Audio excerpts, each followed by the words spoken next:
Amidst all the chaos in politics this past week, between the elections in Virginia, New York, New Jersey, the government shutdown, and general DC drama, you know what I'm talking about? Sweeney seems to be handling the culture war better than most politicians in Washington right now, and she just gave a masterclass on how to deal with the woke media bait. The criticism of the content, which was basically that maybe specifically in this political climate, like white people shouldn't joke about genetic superiority. Like that was kind of like the criticism, broadly speaking. And since you are talking about this, I just wanted to give you an opportunity to talk about that specifically. Translation, I want to graciously give you the opportunity to apologize for something that we deliberately misinterpreted to score political points. I did a jean ad. But instead of taking the bait, Sydney Sweeney just doesn't. I think that when I have an issue that I want to speak about, people will hear. Turns out you can just refuse to give journalists the viral soundbite that they're setting you up for. I'm literally in jeans and a t-shirt like every day of my life.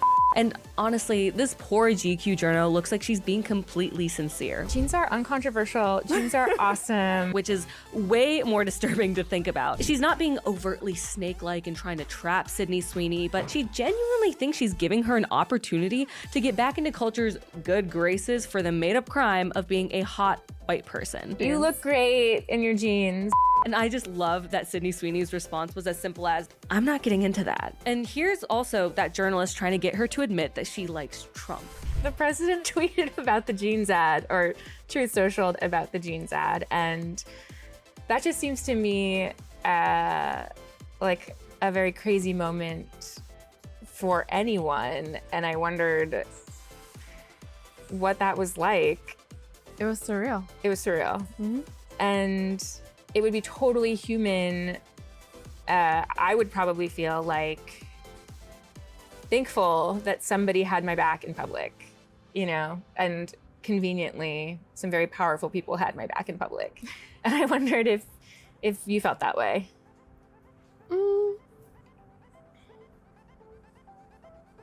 I don't think that, it's not that that feeling I didn't have that feeling, but I wasn't thinking of it like that, or like of any of it. I kind of just put my phone away. I was filming every day. I'm filming Euphoria, so I'm working like 16-hour days, and I don't really bring my phone on set, so I work and then I go home and I go to sleep. So I didn't really see a lot of it. The interviewer, of course, was referring to the Sydney Sweeney Has Great Jeans ad campaign for American Eagle, in which the left accused her of promulgating Nazism and fascist dog whistles. But even before that, the critics were obsessed with antagonizing Sweeney for having family members who appear to be Republican based off of this picture that she posted with them at a family event. And I don't know, what do you think about that? But if the past few years have taught us anything, you're kind of damned if you do, damned if you don't with the woke mob. So why even try to appease them at this point? I say I'm done with it. It gets no more energy from me. Sweeney and her PR team surely understand this. And despite a small vocal crowd slamming her for this response in this interview, an overwhelming amount of people are actually applauding her for the way that she handled this moment, engineered to make her fail. I mean, look at this side by side between Sweeney and her interviewer. Just looking at their body language alone, it's clear who's in control. And there is a lesson to be learned here. The best way to beat the outrage cycle is to simply not feed it. I'm not gonna be affected by that. Hey, Dagan, the best part about that interview is that I don't know what you call that, where you smile and grimace at the same time. But anyway, the giving you an opportunity. I'm giving you an opportunity to respond. Like, she doesn't need an opportunity to respond. Right. That hack nobody GQ vocal fry. Yeah. But what you said what Sydney Sweeney is, what she did, she is inscrutable and immovable. She sat there, she's not somebody who wants to be liked by this loser who's interviewing her, or is gonna sit there and go, yeah, I agree with you. Yes. That ad, or just throws President Trump under the bus.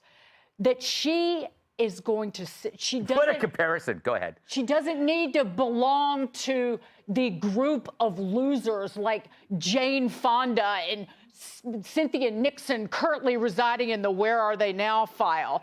Because when you give in to the nattering nabob mob of liberals, whether it's in the media or in Hollywood, that becomes your full-time job. And she wants to be, that's Hollywood. She is famous. Jael, you deal with the press a lot. How do you grade that? Well, that takes a level of training, by the way, and she came off as very untrained while nailing those answers. I mean, there was a real simplicity to saying, if I have a message, I'll let you know. Well, and I think that the word I didn't think of until Dagan said it was inscrutable. Like, when you look at a lot of these celebrities, they are scrutable. It's like Jennifer Lawrence. You know what they're going to say. But this one was like, where is she going to go with this? I can't figure it out. I don't know what she thinks. And she just, and she did a lot with the stare. Yes. Just staring at the woman. Yeah, not to mention, it's not generally the way that your PR would set up the interview. They would put it with a black woman, by example, or they would put it with a Hispanic gay male, for example, like Sydney Sweeney. But I'm saying, like, she really did walk into that fire, and aside from a little of the Valley Girl talk, I give her a perfect 10 there. I thought she dealt with it. I thought she stayed calm. I don't think she owes an apology for an ad that somebody else put the word over, and it was a very clear exchange of my time and photo for your money. I thought she did a great job. Yeah, I think that the thing that sticks with me, Kat, is the giving you an opportunity. Yeah. How would you do if somebody said something to you like, you spoke at an event and the event comes under fire because I was too hot. Yeah, you were too hot. No, let's say it was for a company that employed a guy who wore fur. I don't know, and they go, we're going to give you. Hi, I'm from GQ. I want to give you an opportunity to respond to the criticism. Wouldn't you just say go? I would probably start laughing. Yeah. I would probably start laughing.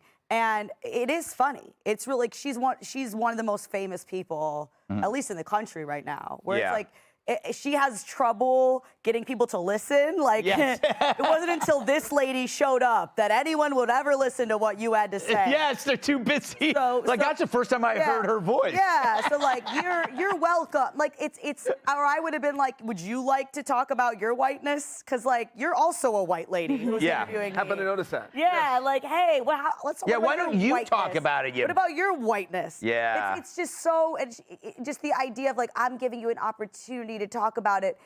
No, you're not. You are checking it off your own box so that that you can tell all your little friends, like, oh, I confronted her about that. Like, it's got nothing to do with you. This is so you can go back to Bushwick and tell all your other little friends there, oh no, I asked her, and no, she was really rude about it. Like, I like that voice. I hate that. Just act like it's so transparent that this is not for her. This is not even for people of other races. This is for you and yourself and your own lib street cred. That's all it's for. Yeah. That's what it was. Yeah.